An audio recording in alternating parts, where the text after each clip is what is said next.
Nostalgia is a feeling that we all love. It brings joy, peace, a sense of ease from all the boring, beautiful times where everything just falls in place. For some people, chasing that feeling is an escape from the reality that they're facing. And when I started making films, I feel like I've been chasing that same feeling. For me, it was more than an outlet to express emotions in a visual format. It was being inspired and also inspiring others. But that makes me think that's not the only purpose of creating. For me, it was also a way of connecting with reality.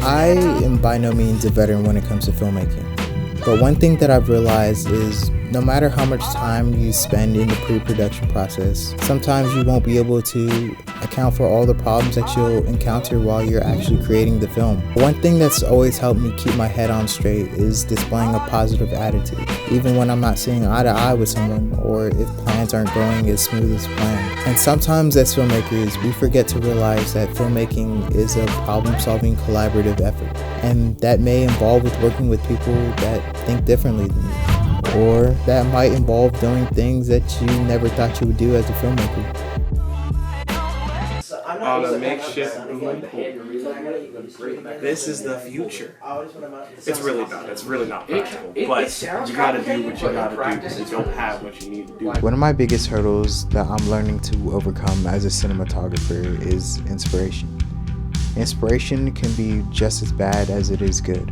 It can be good in a sense of it being fuel to create a shot that you never thought you would have created if you weren't inspired.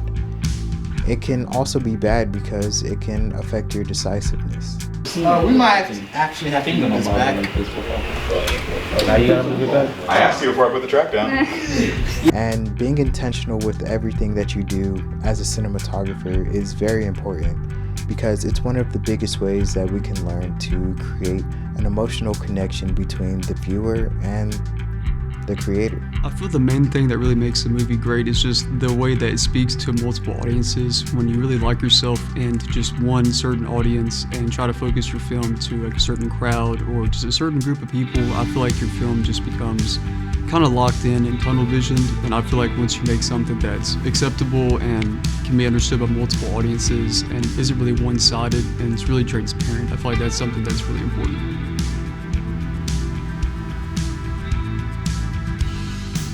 Understanding the story can be a very vital key of how your film turns out.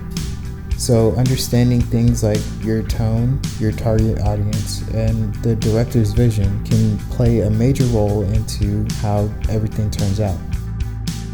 And once you understand the target audience, your tone, and the director's vision, it makes it that much easier to use inspiration from different films that you watch to help the film to look as good as possible. The way that I've been doing that is using references from my favorite films or using references from online like Shot.cafe, ShotDeck, or FilmGrab. And it's been very helpful because it also inspires me to watch new movies and diversify my taste. In this new world of filmmaking, it's very easy to get too comfortable. I feel like the moment you get comfortable is the moment you really slip up and you really let everything kind of go to your head. So I feel like being able to learn and always have an open mind is very important.